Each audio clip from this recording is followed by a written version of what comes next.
4절 여러분들께서 좀 교독합니다. 이것이 천지가 창조될 때에 하늘과 땅의 내리기니 여호와 하나님이 땅과 하늘을 만드시던 날에 여호와 하나님이 땅에 비를 내리지 아니하셨고 땅을 갈 사람도 없었으므로 들에는 소금이 없었고 밭에는 채소가 자라지 아니하였으며 안개만 땅에서 올라와 온 지면을 적셨더라. 여호와 하나님이 땅에 도로 사람을 주시고 생기를 그 고래로 넣으니 사람이 생명되더라. 여호와 하나님이 동방의 에덴에 동산을 창설하시고 그 지신 사람을 거기 두시니라. 여호와 하나님이 그 땅에서 고기를 아름답고 먹기를 좋아하는 바가 아니었으니 동산과 그의 지면을 나와 썰어야. 아멘. 감사합니다. 오늘 우리나라에 있는 장로교 전체가 기념주일로 예배드리는 날입니다. 그러니까 합동, 통합, 고신, 백서,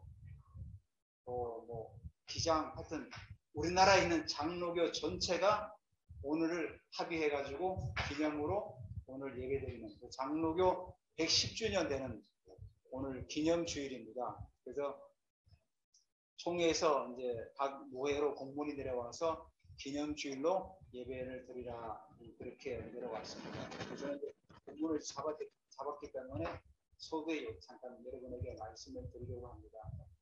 우리나라 장로교가 처음 시작된 게 우리나라의 그 최초의 선교사가 알렌 선교사였어요. 그분은 물론 우리 제가 교회사를 배울 때는 그분이 정식적으로 어떤 선교사보다는 의료인으로 돌아가지고 황실에 고종 황제의 주치의가 돼가지고 하면서 복음을 전하는데, 그래서 우리 교회사에서는 그분을 이제 처음으로 선교사라고 말하지는 않은데 이번에 총회 공문을 보니까 그분을 이름을 올렸더라고요.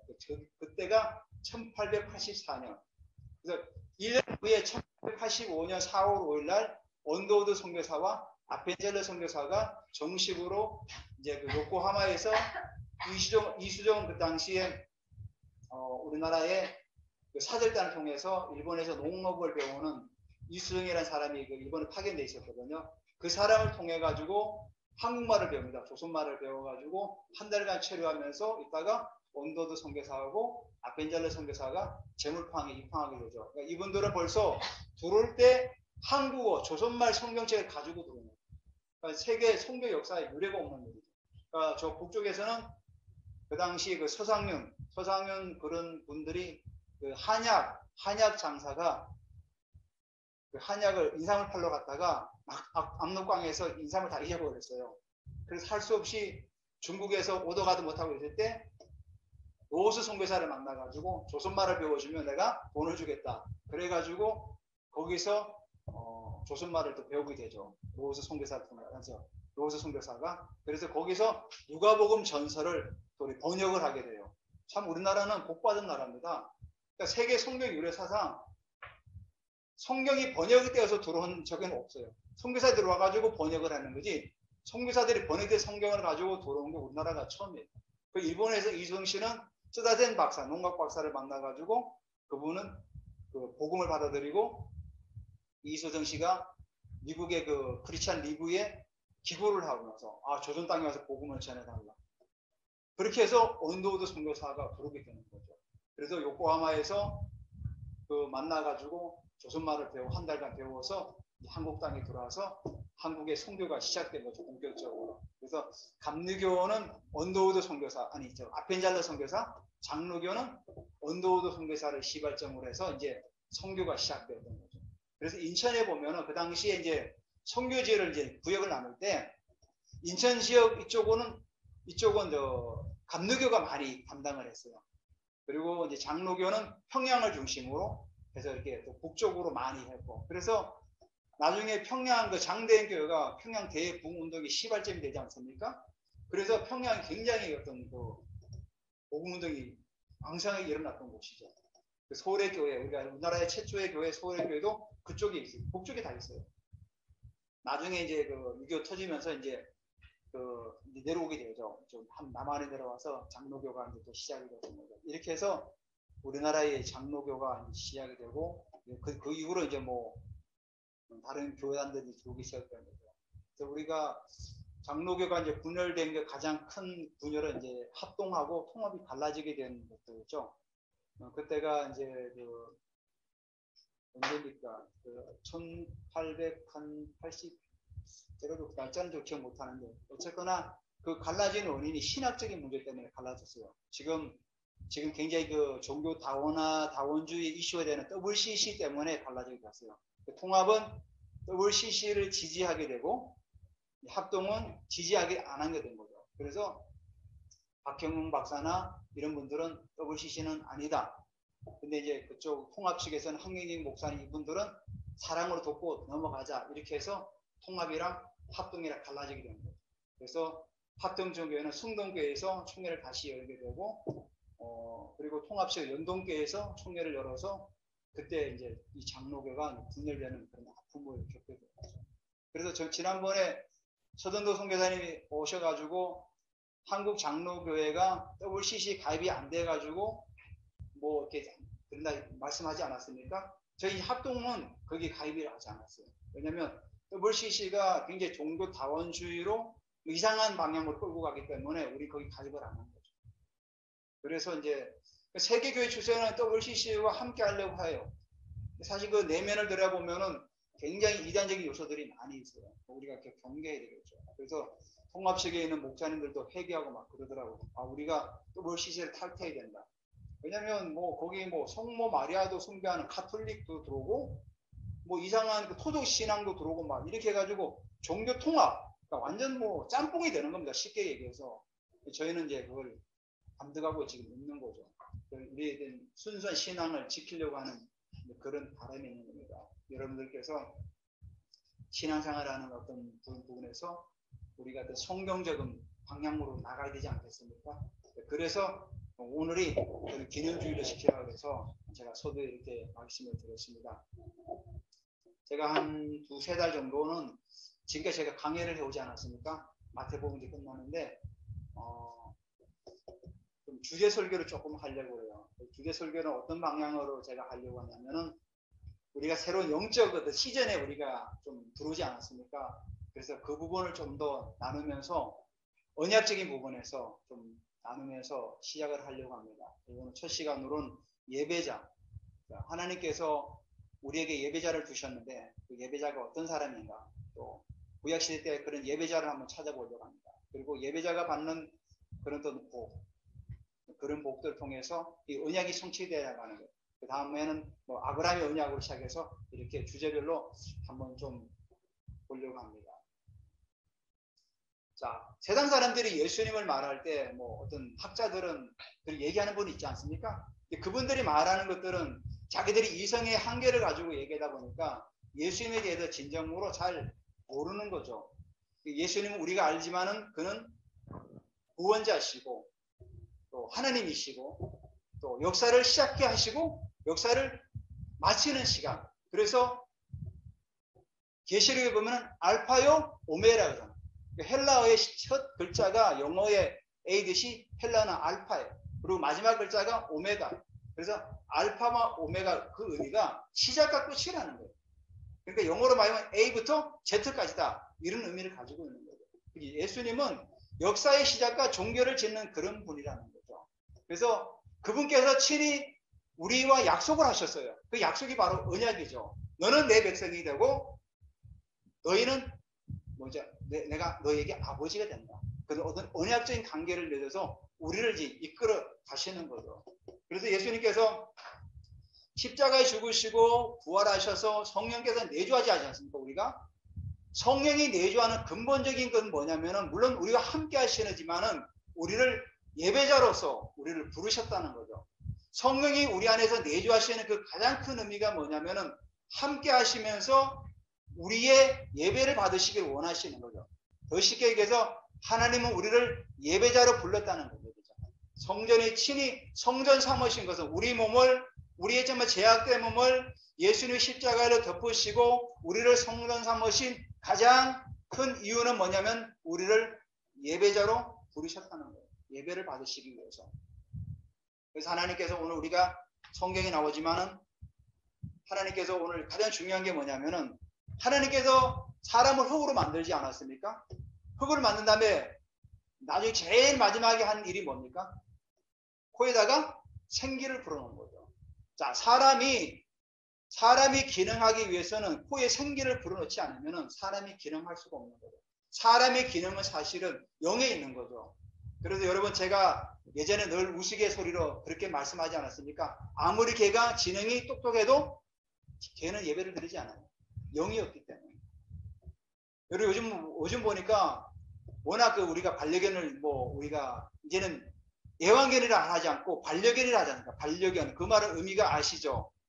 나와 함께 간다. 그런 의미를 가지고 있는 거 아닙니까? 예전에 애완견은 내가 좋으면 좋고 싫으면 싫은 식으로 이렇게 했는데, 이제는 그 애완견에서 업그레이드 돼가지고 이제는 반려견으로 올라온 거죠.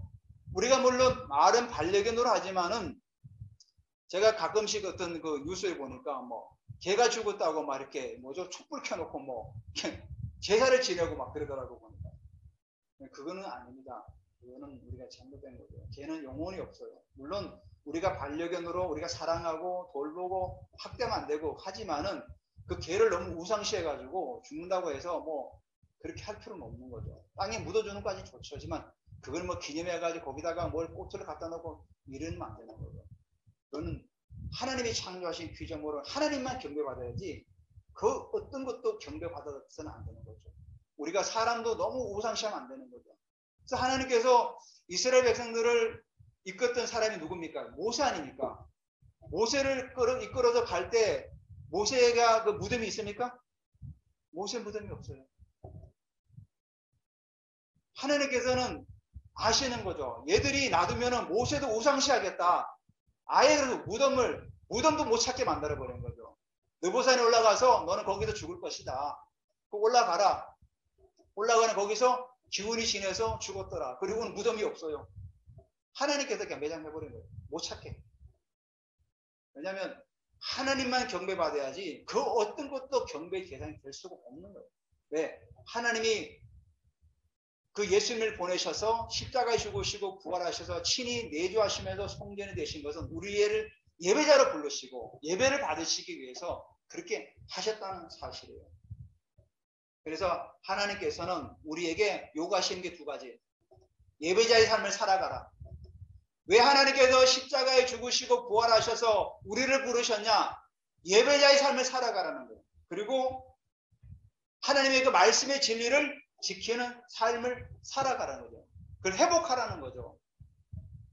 예배자의 삶을 회복하고 진리를 지키는 하나님 말씀을 따라 살아가는 삶을 회복하라고 우리를 부르신 거죠. 물론 더 크게는 우리가 하나님 나라의 일꾼으로 우리를 부르셨죠. 우리가 그걸 꼭 기억해야 되겠죠. 많은 사람들이 회복이라는 의미를 잘 이해를 못해요. 가령 돈이 없어요. 지금 돈이 없어. 그 돈이 채워지면 회복이 된다고 생각하죠. 맞죠? 차가 없으면 차가 있어지면 나 차가 있어 이제 좀 뭔가 좀 회복이 되는 것 같아. 집이 조그마한 집을 살다가 큰 집으로 이사 가면 뭔가 가지고 삶이 좀 회복이 되는 것 같아. 근데 이런 회복은 끝이 없다는 거죠. 구해도 끝없이 나가는 게 인간의 욕망이라는 거죠. 진짜 우리가 회복해야 될 게 뭐냐면은 예배가 회복돼야 되고 나의 삶이 하나님 말씀대로 살아가고자 몸부림치는 것들이 회복이 돼야 된다는 거죠.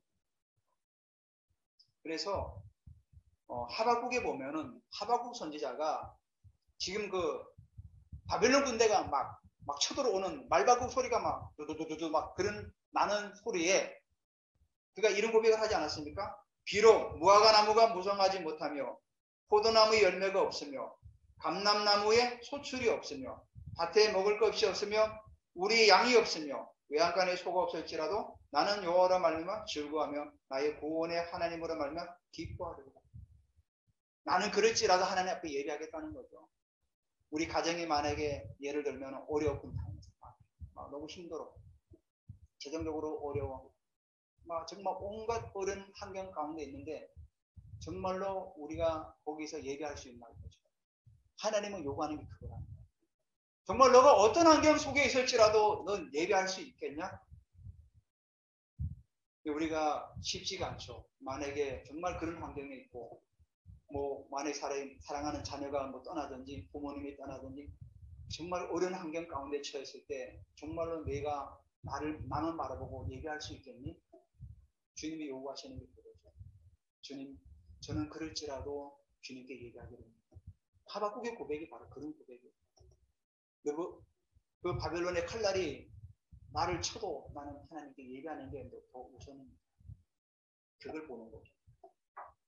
그러니까 하나님께서 오늘 우리 첫 번째로 예배자의 모습이 나오는데, 하나님께서 에덴이란, 자, 에덴의 동산이 있습니까? 동산에 에덴이 있습니까? 퀴즈.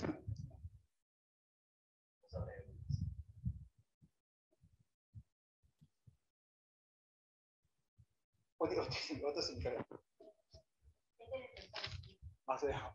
한 자매가 맞췄어요. 에덴이라는 곳에 동산을 창설하시고 거기에 사람을 두셨다고 했어요. 에덴이라는 곳에 동산을 창조하시고, 자, 동산에 창조하셨는데 아담의 아담을 통해서 일을 하게 만들었잖아요. 동물의 이름을 짓고 밭에 경작을 하고, 그죠? 그 경작하다 그 컬처가 문화라는 것 아는 거가 경작하겠어요. 그 경작에 그 일하다는 그 경작하다는 그 의미가 제사장들이 일하다는 그 의미랑 똑같아요. 제사장들이 성전에서 일하는 게 뭡니까? 예배죠. 그러면 하나님께서 아담을 창조하시고 동산을 경작하게 했다는 것은 뭐죠? 어떤 의미를 가지고 예배하라는 거예요. 그러니까 아담이 그 동산에서 할 일이 뭐냐면 하나님께 예배하는 거예요. 너의 삶을 통해서 하나님께 나에게 예배하라.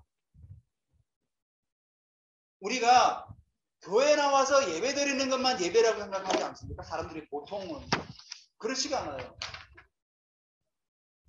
우리의 삶의 모든 현장에서 일하는 것도 예배입니다. 가정주부가 가정에서 설거지를 하고 밥을 하고 빨래를 하고 세탁기를 돌리는 그 모든 것도 하나님께 예배하는 거예요. 예배예요. 예배의 삶이에요. 그러니까 우리가 예전에 우리 기독교가 들어오면서 약간 이원론적인 삶을 많이 우리가 강조받지 않았습니까? 목사님들 통해서. 저도 그렇게 봐요. 세상은 다 속된 것이야. 교회만 거룩해. 그래서 교회 와서 막 찬양하고 이런 거 너무 좋아. 근데 밖에 나가서 일하려고 그러면 아우 싫어. 그냥 교회에 있는 게 좋아. 그렇지 않아요. 우리는 세상에 나가서 우리의 주어진 분야에 열심히 일해야 돼요. 왜? 그것도 예배이기 때문에. 그래서 그 속에서 우리가 일곱산 영역, 그 영역을 변화시켜 나가는 주역이 돼야 되는 겁니다. 우리가 그런 어떤 개념을 잊어버리고 이원론적인 사고를 가지고 있다 보니까 세상에 나가서 우리가 무력하게 살아가는 겁니다. 교회에 와서 막 열심히 찬양하고 예배드리고, 자, 우리가 예배자가 교회에서 찬양 열심히 하고 막 기도 많이 하면 그것만 예배자라고 생각하면 안 된다는 겁니다. 세상에 나와서 나의 주어진 일에도 최선을 다해서 일하는 게 그것도 예배자의 모습이라는 거예요. 성경이 그렇게 나와 있어요. 여기 성경에 보니까 봉사하다 일하다 히브리어 아부다가 제사장들이 일하다 하는 거 말하고 똑같아요. 아부다 똑같이 썼어요. 그 의미는 결국 뭡니까? 우리의 삶의 모든 영역에 일하는 것도 예배라는 거예요. 삶의 예배를 놓쳐버리면 사실 주일 예배가 회복되지가 않아요. 삶의 한 주간 쭉 그 예배가 되어질 때, 주일날 왔을 때 정말 기대하고 정말 그 감사함으로 하나님께 나와서 찬양하고 예배 드릴 때 그 예배 통해서 하나님도 영광 받으시고 내가 영적인 더 성숙해져 나가는 겁니다. 많은 사람들이 그거를 이혼화 시켜가지고 살다 보니까 삶의 예배가 안 되니까 주일날도 오면은 지쳐서 오는 거예요. 그냥 뭐 마지못해서 내가 먹고 살기 위해서 일하기 때문에 오니까 교회 오면은 지치는 거예요. 지쳐서 그냥 교회가 그냥 좋아. 나 교회만 있는 게 좋아. 이런 식이 돼요. 물론 저도 청년 때 아침부터 저녁까지 막 교회 있었죠. 아침부터 저녁까지. 아침에 와가지고 막 노사하고 성가대하고 또 점심 때 점심 먹고 이제 저녁 타임은 저녁은 안 주잖아요. 그러면 우리가 그냥 식당에 가서 라면 끓여 먹고 찍어밥 있으면 말아 먹고 해서 청년회 때 그렇게 살았죠. 예전에 예배는 저녁 7시 드리지 않았습니까? 7시간. 그때까지 뭐 청년들하고도 교회 안에서 기도하고 또 찬양 부르고 막 이런 식으로. 물론 그 시간은 참 되게 너무나 좋았어요. 그 모든 것들이 사실은 하나님께서는 예배의 삶을 살아가라고 우리를 부르셨다는 거예요. 근데 아담과 하와가 그 예배가 왜 무너졌습니까? 아담과 하와가 그 예배를 잘 드리다가 왜 갑자기 예배가 무너져 버렸죠? 그죠? 뱀의 유혹 때문에. 뱀의 유혹을 받아가지고 결국은 하나님을 이제 떠나버린 거 아니에요. 스스로 떠난 거 아닙니까? 그때 가장 중요한 게 뭡니까? 누구의 말을 들었습니까? 하와의 말을 들었죠. 창세기 3장 17절에 보니까 아담에게 이르시되 내가 내 아내의 말을 듣고, 자, 죄를 져가지고 예배가 무너진 상태에서 하나님께서 친히 찾아오지 않았습니까? 동산에 선언할 때 바람 불면서 아담아 어디 있느냐? 그때 아담을 찾지 않았습니까? 그때 아담에게 이르시되 창세기 3장 17절에 내가 내 아내의 말을 듣고 내가 내게 먹지 말란 나무 열매를 먹었은즉, 자, 누구의 말을 들었죠? 아내의 말을 들었죠. 그러니까 아담이 하나님 말씀을 들어야 되는데 사람의 말을 들은 거죠. 그 예배 가운데 다른 게 들어온 게 된 거죠. 다른 게 들어온 거죠. 그리고 결국은 무너진 거죠. 그러니까 아담이 예배가 무너지기 가장 근본적인 게 뭐냐면은 다른 소리를 들었다는 거죠. 다른 소리. 다른 소리. 물론 아내의 말이지만, 사랑은 아내지만은 그 아내의 말은 사실은 사단의 미혹의 소리였죠. 하나님은 분명히 아담에게 먹지 말라고 했기 때문에 아내에게 얘기를 해요. 하와, 하나님께서 먹지 말라고 그래서 먹으면 안 돼 하고 단호하게 거절해야 되는데 아담은 세상의 소리를 들은 겁니다. 세상의 소리. 그래서 결국은 예배가 무너진 거예요. 우리도 마찬가지예요. 세상에 나가 우리가 신앙생활 할 때 하나님의 말씀보다는 세상의 소리를 먼저 우선순위에 두면은 결국 우리도 예배가 무너지는 거예요. 삶의 예배가 무너지든 당연히 주일날 예배도 무너지는 거예요. 겨우 막 벌떡 와가지고 이제 여기 숨이 여기까지 차가지고 와가지고 겨우 그냥 수혈해가지고 또 가는 거죠. 세상의 소리가 물론 맞을 때도 있죠. 하지만은 그 세상 소리보다는 나는 하나님 말씀을 더 우선순위에 두고 살아가라는 의미입니다.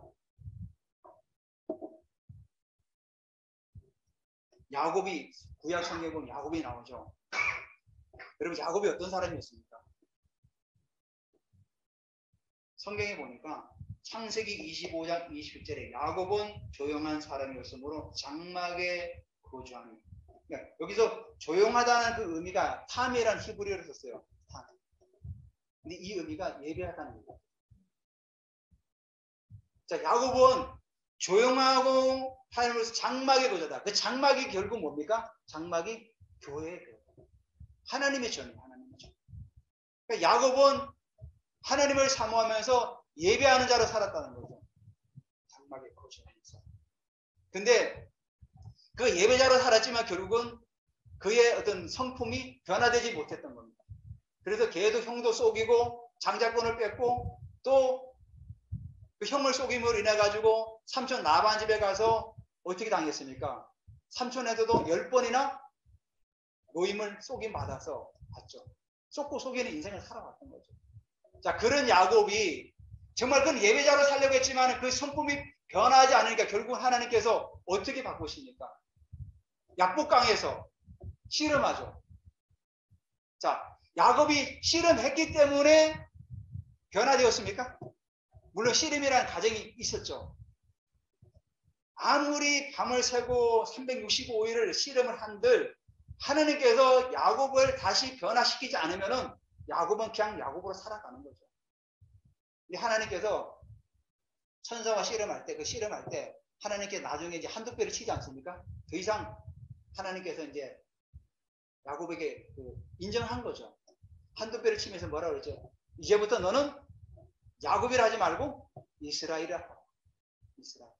그러니까 하나님께서 우리를 정의해 주실 때 야곱이 이스라엘이 되어서 변화된 삶을 살아가는 거죠. 결국 그가 나중에 베델에서 예배를 드리죠. 오림을 당할 때. 나중에 이제 베델 다시 한번 볼 겁니다. 그러니까 하나님께서 우리의 삶을 바꿔주셔야 된다는 거죠. 그러기 위해서는 야곱은 하나님과 씨름했어요. 그런 씨름이란 과정이 필요했던 거죠. 우리가 지금까지 살아오면서 부모님으로 맡은 DNA 유전자를 가지고 살아가다 보니까 부모님이 좋지 않은 그런 부분도 우리가 영향 속에서 살아가는 경우가 있어요. 왜냐하면 우리 부모도 뭐 완벽한 사람은 아니지 않습니까? 부족한 부분이 있기 때문에. 근데 내가 진짜 하나님을 만나서 하나님이 나를 변화시켜줘요. 나를 이제는 하나님께서 정의에서 새로운 이름으로 나를 변화시키는 그런 단계까지 나가야 된다는 거죠. 그래서 야곱이 그 씨름할 때 하나님께서 그를 이스라엘로 이름을 바꾸셨던 거죠. 그러니까 진짜 이제는 예배자의 삶을 살아가는 거죠. 그래서 야곱의 12 아들이 이스라엘의 모태가 되는 거 아닙니까? 12명. 물론 이제 요셉이란 자녀는 요셉은 이제 장자, 원래 요셉은 야곱의 장자는 루벤인데 루벤은 아버지 침상을 더럽힘으로 인해 가지고 장자의 명분이 장자의 그 고난을 뺏겨버려요. 그래서 요셉이 장자의 고난을 받는 거예요. 그래서 요셉 장자는 2몫을 받아요. 2몫을. 그래가지고 요셉의 아들 에브라임과 므낫세가 그 야곱의 아들의 반열에 오르게 되는 겁니다. 2몫을 받기 때문에. 그래서 북쪽 땅 거의 다가 사실은 그 뭐죠? 요셉의 땅이에요. 에브라임과 므낫세. 그만큼 받아요. 그러니까 그 야곱이 바로 이스라엘의 모체가 되는 변화됐다는 거예요. 욥도 사실은 그런 예배자였어요. 욥도 보면 욥기 1장 1절에 보면은 온전하고 정직하여, 여기서 온전하다는 그 의미가 바로 히브리어 탕을 또 썼어요. 이 사람도 예배하는 자였다는 거죠. 욥도 예배하는 자였어요. 욥이 죄가 많아서 그가 지은 죄가 많아가지고 고난을 받았습니까? 그렇지가 않아요. 하나님께서 허락하신 거죠, 사단에게. 근데 욥은 어떻게 했죠? 자식 떠나고 재단 다 떠나고 마지막에 아내까지 떠났죠. 아내가 뭐라고 그랬죠? 하나님을 저주하고 죽어라. 예. 근데도 욥은 하나님을 포기하지 않았어요. 끝까지 하나님을 예배하는 자로 살았다는 거죠. 그 욥기를 읽어보면 뭐 그 탄식이 얼마나 많이 나옵니까? 차라리 내가 태어난 날에 어두웠으면 그 산모가 나를 받지 않았으면 그러니까 장탄식이 엄청 나와요. 그럴지라도 욥은 결국 하나님을 포기하지 않았다는 거죠. 하나님께서 그 예배자에게 우리에게 복을 주신다는 거예요.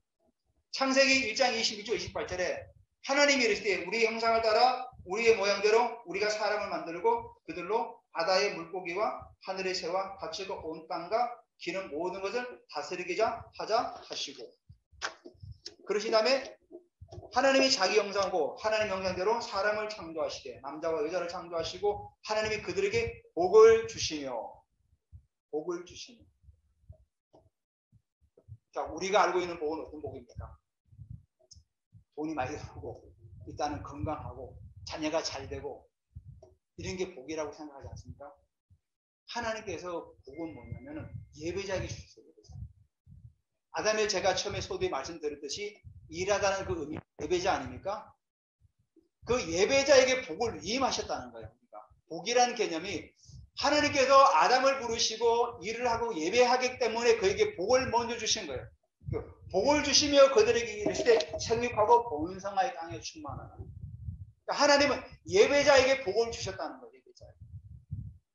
진정한 복은 뭐죠? 우리가 하나님을 예배할 때 복은 따라오는 거예요. 복은 따라오는 거예요. 우리가 잘못 생각하죠. 우리 열심히 노력해야 뭔가 복이 올 것 같고, 옛날에 우리 그 조상들은 어떻게 했어요? 정한수 떠놓고 막 빌고 성황당에 빌고 성황당 지나갈 때 도로 하나 탑을 쌓고 막 이러지 않았습니까? 뭔가 우리 행위와 노력이 들어가야 복이 온다고 생각했던 거죠. 그래서 우리 한국교회 안에 기복적인 신앙이 굉장히 많죠. 내가 뭔가 열심히 해야 하나님께 내게 복을 주실 것 같고, 내가 헌금을 좀 많이 드려야 하나님 내게 더 많은 물질을 주실 것 같고, 그런 기복적인 신앙이 아직도 남아있는 거죠. 근데 그렇지 않아요. 하나님은 예배자에게 미리 복을 주신 거예요.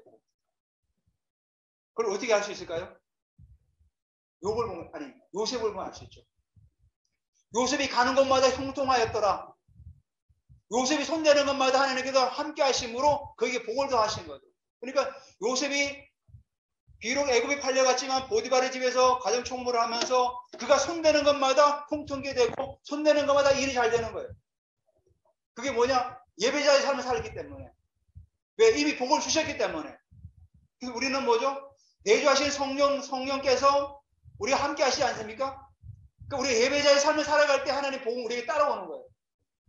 우리가 복을 받으려고 노력해서 얻는 복이 아니라 정말 예배자의 삶을 살아가려고 우리가 몸부림칠 때 하나님께서 우리에게 물질을 주시고 우리가 모든 걸 이끌어 가시는 거예요. 그러니까 우리가 이런 어떤 사고를 바꿔야 되는 거죠. 아, 그래서 내가 예배자의 삶을 살아가야 되겠다. 예배자의 삶을 살아가야 되겠다. 내 삶에 하나님 그 예배하심이 하박국 선지자처럼 욥처럼 야곱처럼 그런 예배자의 모습을 보면서 아, 하나님은 예배하는 자에게 복을 주셨구나. 그래서 나는 이제부터 정말로 그런 예배자의 삶을 내가 온전히 살아가야 되겠다. 오늘 결단하는 그런 시간 되시기를 주님의 이름으로 축복합니다.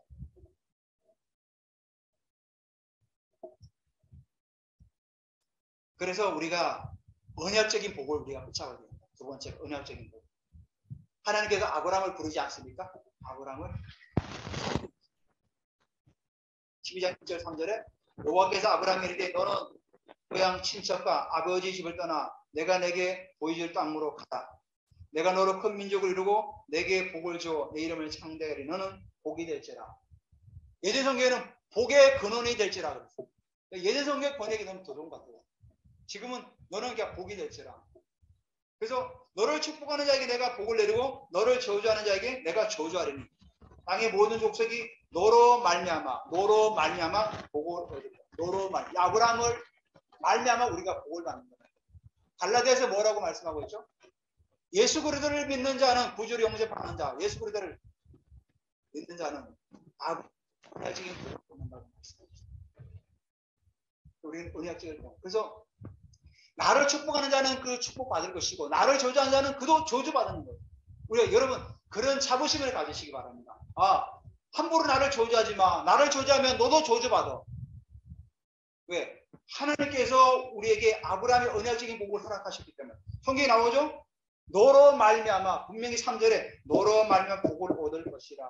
아브라함으로 말미암아 우리도 복을 받는다는 그런 의미를 가지고 있는 언약적인.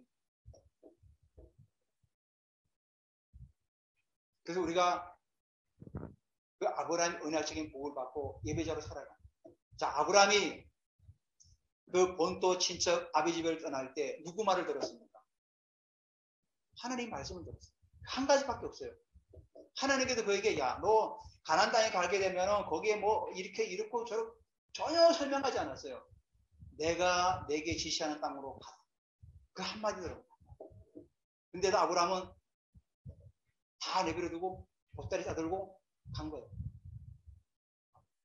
그래서 아브라함이 지금 아브라함이 이란 땅이 거기가 바로 그 갈대아 우르 땅이었죠. 거기 떠나서 오게 된 거예요. 그래서 오면서 유프라데스 강을 건너오죠. 그래서 가나안 사람들이 그 아브라함을 이끌어 강을 건너는 자, 히브리 민족의 의미가 거기서 나온 겁니다. 강을 건너온 자. 이스라엘 여러분 국기 보면은 파란색하고 흰줄하고 두 줄이지 않습니까? 그게 유프라데스 강과 나일강을 의미하는 거예요. 가운데 그 별이 있지 않습니까? 그 별은 바로 하나님은 우리의 방패다. 그런 의미입니다. 그래서 이스라엘은 지금도 국기 안에 유프라데스와 나일강까지 우리 땅이다. 이렇게 생각하고 있는 거예요. 그리고 하나님이 우리의 방패다. 국기에 그 분명히 의미가 그런 의미를 가지고 있어요. 그래서 아브라함이 유프라데스 강을 건너서 이제 내려와서 가나안 땅에 정착하게 됩니다. 언약적인 복을 받은 거예요. 그러니까 아브라함이 그 본토 친척 아비 집을 떠날 수 있었던 것은 하나님의 음성을 듣고 떠났다는 겁니다.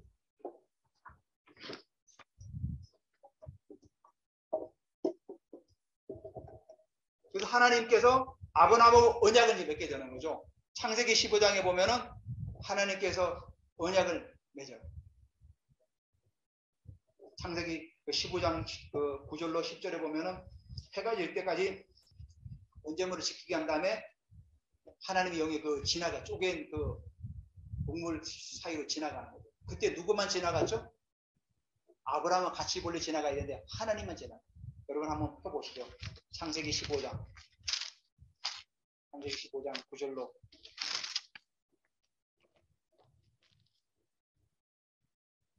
제가 한번 읽어드릴게요. 창세기 15장 9절에서부터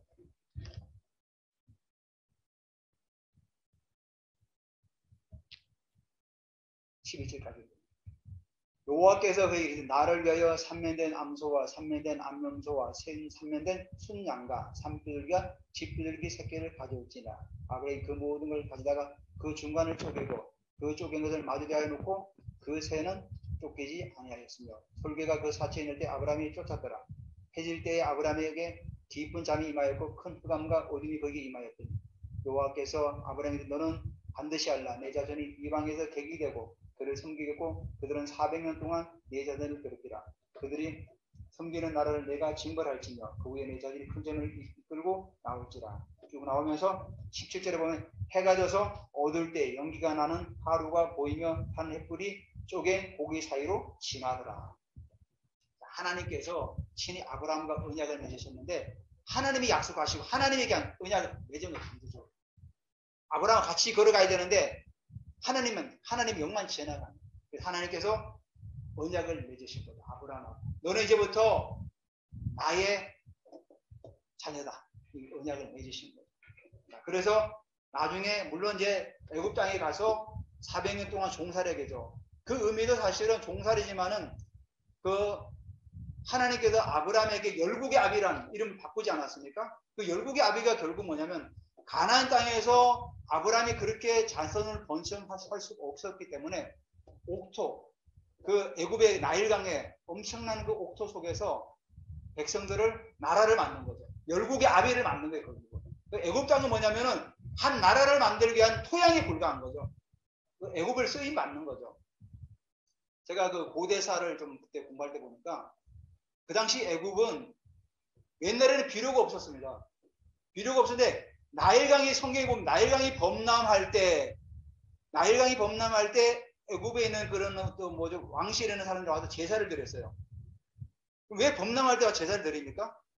우리 범람하면은 뭐 홍수 나서 막 피하는데 그 애굽의 나일강이 범람할 때 그 옆에 있는 그런 토양들 있잖아요.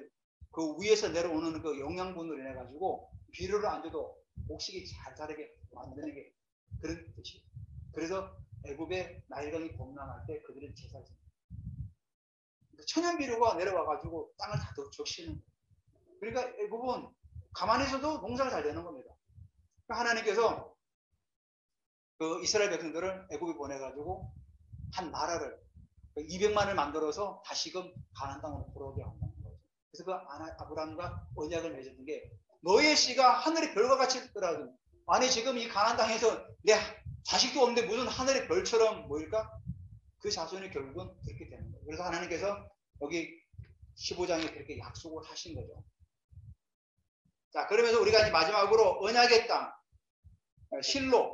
실로와가 베델 두 개만 이제 보려고 합니다. 언약의 땅. 자, 이스라엘에 보면은 이스라엘을 중심으로 이스라엘에 보면은 이게 좀 약간 나라가 이렇게 길지 않습니까? 이렇게 긴데 그 지중해를 등을 지고 왼쪽은 북쪽이라 그러고 오른쪽은 남쪽이라 그래요. 그래서 남유다와 북이스라엘 이렇게 우리가 말씀하지 않습니까?